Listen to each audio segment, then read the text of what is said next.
আমার চ্যানেলটি ভালো লাগলে সাবস্ক্রাইব করে পাশে থাকবেন। প্রত্যেকটি মেয়ের যেন একটা স্বপ্ন থাকে, জীবনের প্রথম শাড়ি সে মায়ের আলমারি থেকে বার করে পরবে।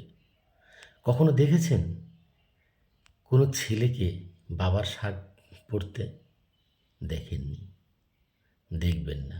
কারণ বাবাদের শার্ট আলমারি ভর্তি থাকে না। বাবারা যে শার্ট ফেলে দেয়, রেখে দেয়, সেই শার্ট আর ব্যবহারযোগ্য থাকে না।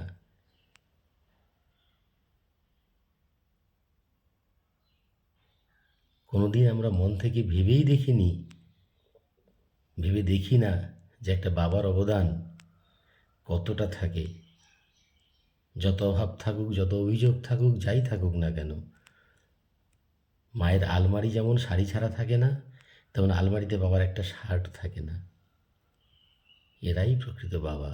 যুগ যুগ ধরে চলছে এই পদ্ধতি, এই সিস্টেম, এই নিয়ম। ভালো থাকবেন সকলে।